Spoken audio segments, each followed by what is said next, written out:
Journey IFC strives to create safe spaces to worship God. Know that you are welcome just as you are, regardless of religious background or lack thereof, skin color, political affiliation, sexuality, age, culture, or any other label you own or society throws on you. You are welcomed and celebrated here just as you are. Good morning. Our reading today comes from the book of Genesis, chapter 26. Last week we had the story of Abraham and Sarah. This is the story of their son Isaac and his wife Rebekah. You may notice similarities. Now there was a famine in the land besides the farmer famine that had occurred in the days of Abraham. And Isaac went to Gerar, to King Abimelech of the Philistines. God appeared to Isaac and said, "Do not go down to Egypt. Settle in the land that I shall show you. Dwell in this land, and I will be with you, and will bless you and your descendants. I will give all these lands, and I will fulfill the oath that I swore to your father Abraham. I will make your offspring as numerous as the stars of heaven, and will give to your offspring all these lands, and all the nations of the earth shall gain blessing for themselves through your offspring, because Abraham obeyed my voice and kept my charge, my commandments, my statutes, and my laws." So Isaac settled in Gerar. When the men of the place asked him about his wife, he said, "She is my sister." For he was afraid to say, "my wife," thinking, or else the men of the place might kill me for the sake of Rebekah, because she is beautiful in appearance. Dangerous moves, yes. And it came to pass, when Isaac had been there a long time, King Abimelech of the Philistines looked out the window and saw him playing with his wife Rebekah. So Abimelech called to Isaac and said, "Behold, surely she is your wife. Why then did you say, 'She is my sister'?" Isaac said to him, "Because I thought I might die because of her." Abimelech said, "What is this you have done to us? One of the people might easily have lain with your wife, and you would have brought guilt upon us." So Abimelech warned all his people, saying, "Whoever touches this man or his wife shall be put to death." Isaac sowed seed in that land, and in the same year reaped 100-fold. The Lord blessed him, and the man became rich. He prospered more and more until he became very wealthy. Here is the reading.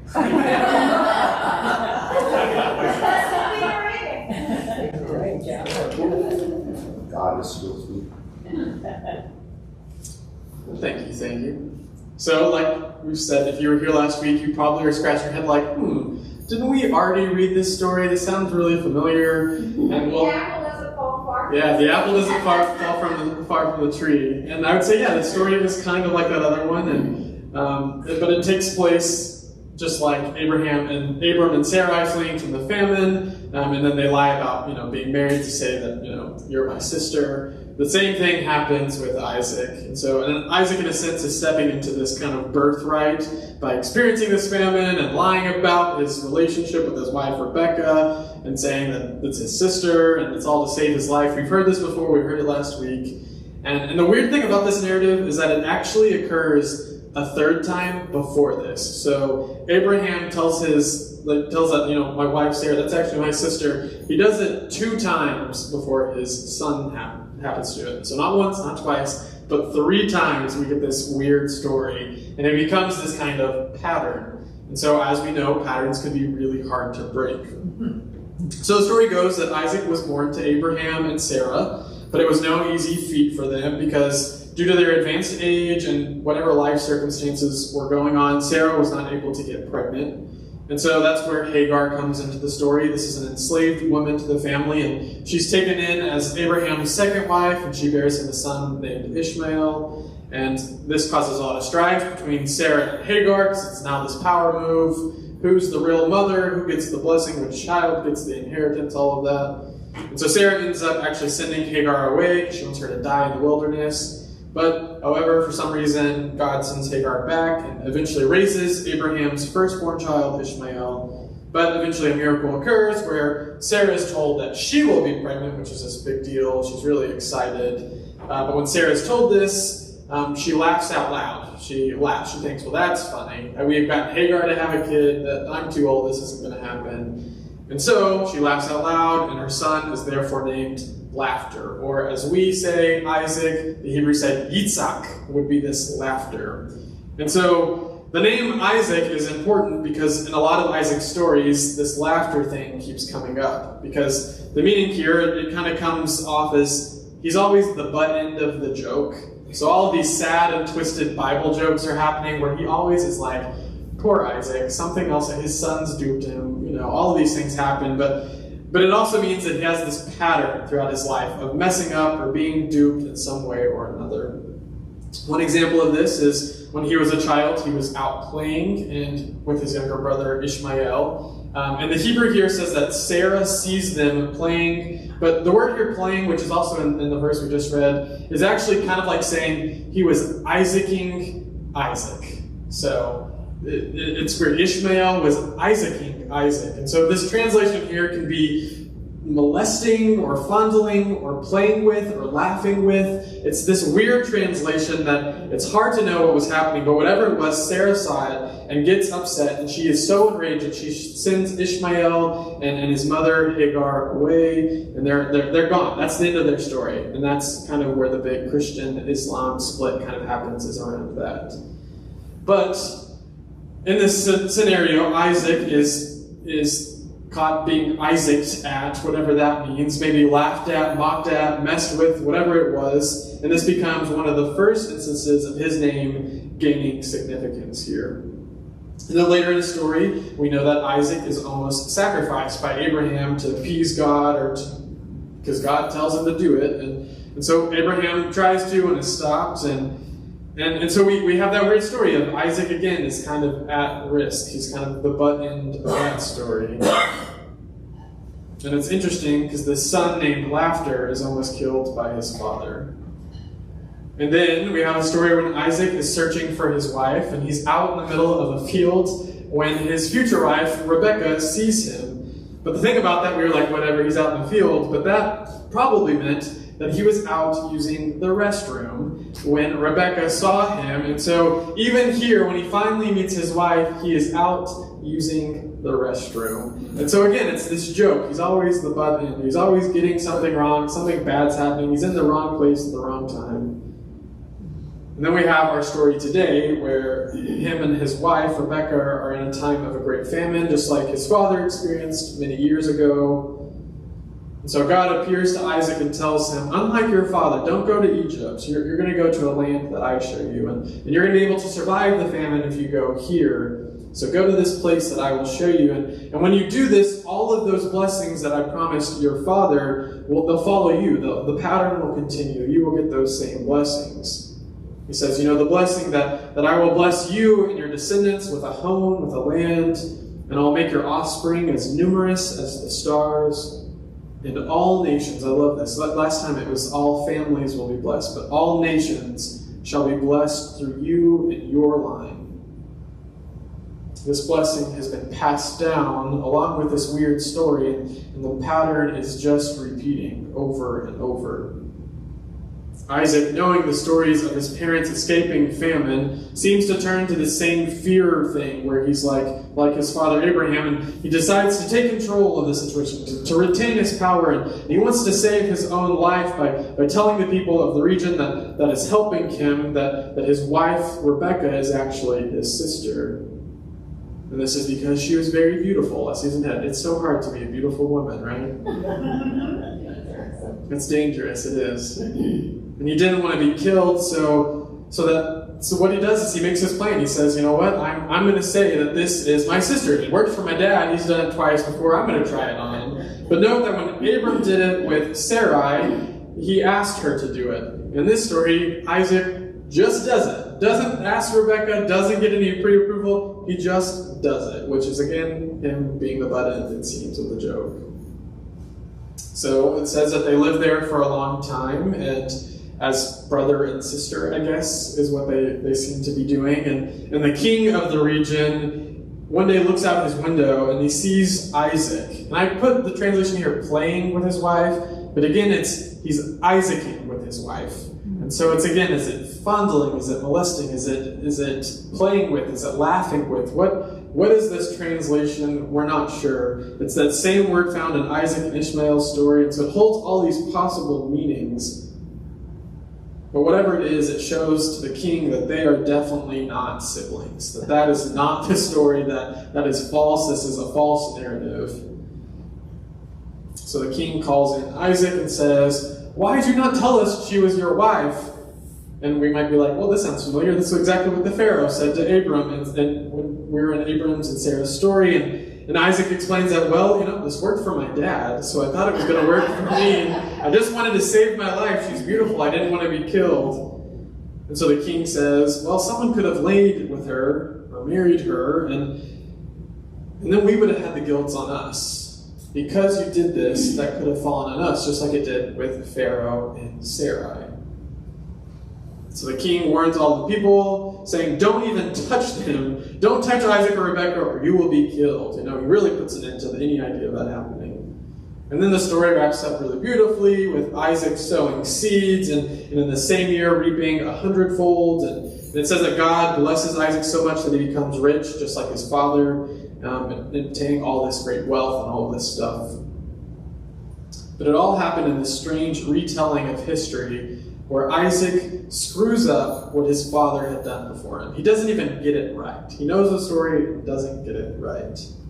The pattern repeats, but it seems to be interrupted when Isaac, this holy fool who's always being messed with, the butt end of the joke, it is interrupted when he steps in and tries to take control of a seemingly failed scheme.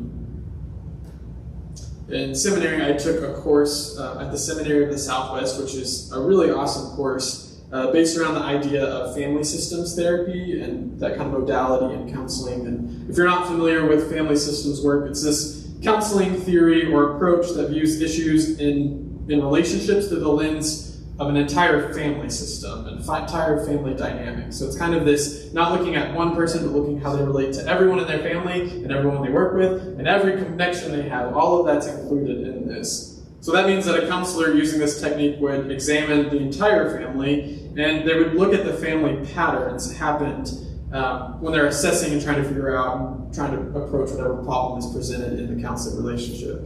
So what they do, a counselor and a client, they start mapping it out. And they get this kind of family tree thing that they call a genogram, which we don't need to get to the weeds of this, but it's just a family tree where you can look at all of your family members and all the relationships they have, and all the partners and kids, all of that stuff's included. And then once you have that mapped out, you start marking the different patterns in the relationship. So it may be mental health stuff, physical health stuff, like you could mark, cancer. Oh, look, there's a line of this kind of cancer, or maybe anxiety is something that comes through this side of my family, or oh wow, on this side there's a lot of divorce, and it seems that every year, every generation repeats that, or maybe there's a lot of lies and secret keeping, and around that a lot of problems occur, or maybe there's some depression, or there's so many things that you can find. So when you're doing this work, you try to look for these patterns to see what is happening. Doing this work lays out all of the relationships around you so that you can begin to see how your actions happen, not just in this vacuum, but how they happen in response to an entire network of these actions that have gone on way before you, and your parents and their parents and their parents. So in doing so, one may realize that the issues of their life aren't just happening to them, but they're happening throughout their generations. It's a pattern like Isaac and Abram telling people that their wives are their sisters. It's these strange things that when you look at it, it's like, why does this keep happening? But one of my favorite things about family systems is that the problem never is seen to reside in one individual. It's never one individual is the problem issue or anything like that. Instead, it sees the problem as something existing between people in a relationship. So therefore, no one is to blame. We can't say, you're the bad person, you're wrong. But in this kind of system, everyone is responsible for the part they play in the system. And so everyone kind of has to own up to their portion of the relationship. So everyone in that sense is also responsible for finding new ways to interrupt these harmful patterns that keep repeating throughout the generations. And so to stop these patterns, counselors and families have to kind of brainstorm these small behaviors that they could implement to try to produce these big changes. So everyone in this is actually given a new job. Every single person in the family system has to have a new job. It doesn't have to be big, but everyone has to have one. An example of this could be maybe it's a family coming in because they feel really disconnected. Maybe they're having marital problems, family problems, something like that. And so what could happen is that the pattern goes, they get home and everyone goes to their rooms. And that's just how they do it. Everyone gets home, they go to their rooms. But instead, what you could do is when everyone gets home, you all have to sit down at the couch for 5 minutes and say one thing you did that day. And that's it. That's all, just a small change like that. It could be anything. It could be you all have to make dinner together, or you take turns taking out the trash together. You know, anything like that. You have to have a new job. Everyone has to have a job in it. In family systems, this kind of model shows that with these one small changes interrupting this bad cycle of the day, these profound things can change in relationships. These little things can completely restructure families. And while this still takes a lot of counseling work and help from everyone in the family, this kind of familial buy-in, when people are given new roles to play and everyone takes responsibility of their actions and how they take part in this harmful system, these patterns can be interrupted. So as I was reading this story today, I kept thinking about family systems work, and as I was reading through it, it reminded me of my own work and making my genogram. That was one of our projects in the class, and I would had to call my parents, say, who's our what, and our cousin, and what is all the relationships, and asking them about the family relationships. And it's kind of a cool thing to do when you sit down and look at how did they relate, what were their children, how did they interact with one another. And I even saw patterns in my own family, and you may be even thinking, sitting here like, oh, I can see some patterns in my family, and some of them may be good, some may be harmful, but the awareness is what you're really looking for. And I also imagine Isaac, always on the wrong side of the joke, this kind of fool-looking guy. I imagine him using this script that his father had taught him when he was nearing trouble, when he thought his life was on the line. You know, just save your life by lying, and then you can retain your power and control, and then you'll get all this wealth, because that's what happened to his father, right? But as we discussed last week, that pattern was harmful to many people around Abram and even to his wife Sarai, and a lot of people suffered greatly because of this scheme that he did, this lie that he told. But here is Isaac not knowing anything other than what he was taught, that stuff that's just been handed throughout the generations. He's performing the same pattern and learning that it will probably fail him too, just like it failed his father 2 times before. Not just once, but 2 times before.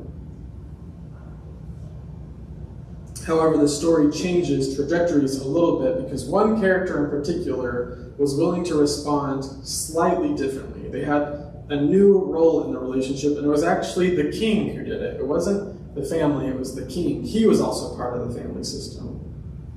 The king was the one to see Isaac-ing Rebekah, and that helped him see past the lies. He got to call out that the truth was not being told. So the king was able to talk to Isaac and clear things up, and even protects them before anything like guilt or any of that could fall on anyone else. He protects them. The thing that Isaac feared, losing his life, the king was willing to give him.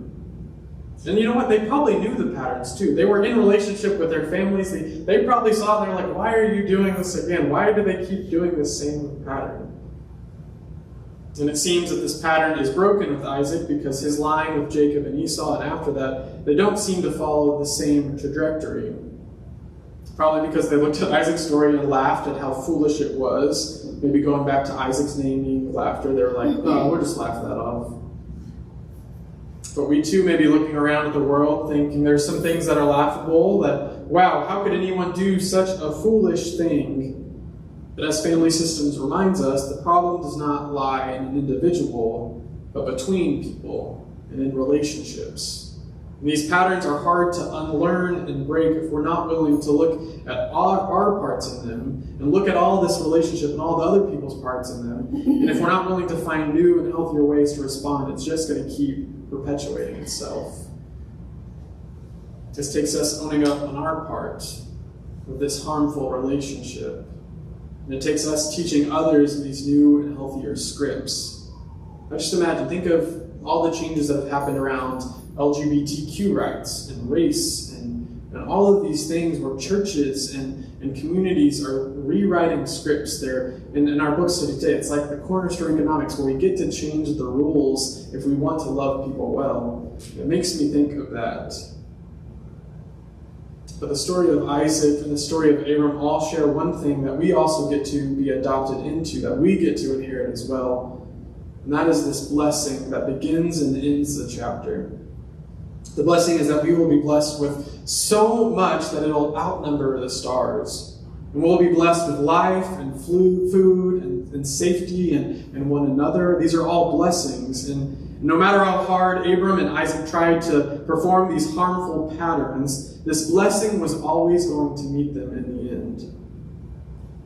Because I think these blessings don't require us to get it all right. We don't have to have everything lined up perfectly. We don't have to have this perfect pattern going for us to be blessed by God, a God that loves us. Even in the midst of our most imperfect and laughable ways, we don't have to do anything.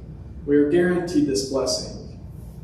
That doesn't mean we have to let people be harmed by these patterns. It means that we still should be trying to reroute, to change the rules, to make it a better place for all of us.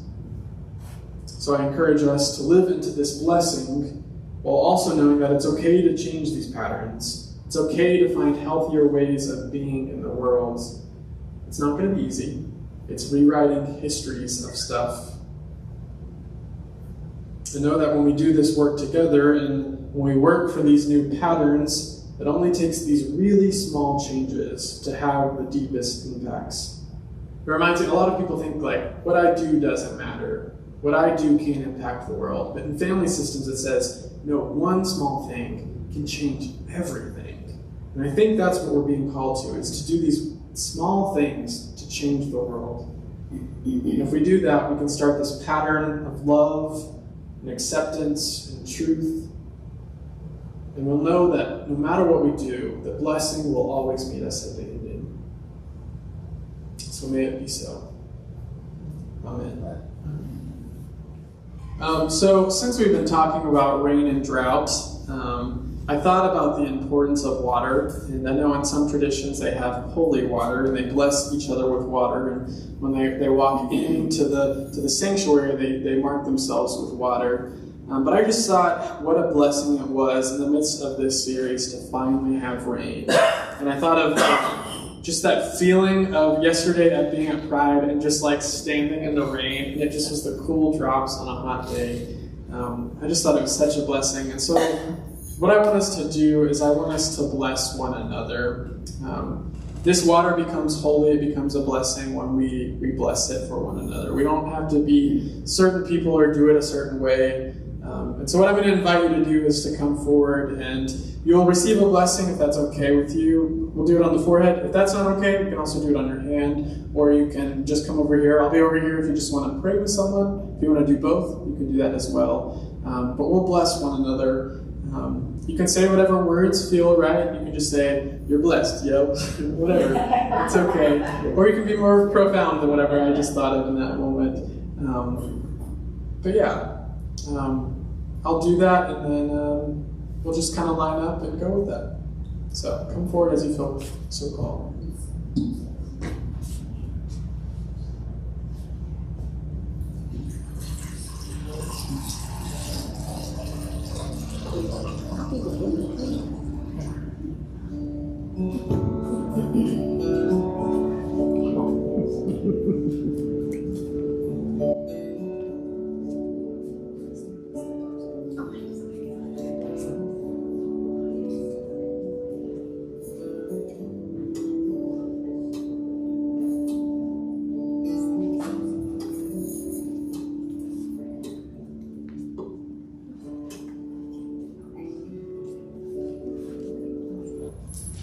Bring us home, Joe. Wow, so much has happened in just 1 week. Went from a dry and barren land to somewhat blooming and prosperous. It's wet and muddy, and my floor needs mopping with 4 dogs, who are also very much a blessing too. If you ever doubt what this faith community does, I invite you to come look at these. As Jacob said, these are the rags we use to mop up the little drips of dye that people dropped while making the bandanas, the scrunchies, and the totes. How many? 300. 300. All this represents lives that were touched by this community in just one day. Don't doubt that these are not evidence of a blessing that this faith community gave yesterday. Keep up the good work. Do that the rest of this week. Remember, God touches everyone, but God touches through us. Go in peace and enjoy the rain, whether it be in reality or virtually. Amen.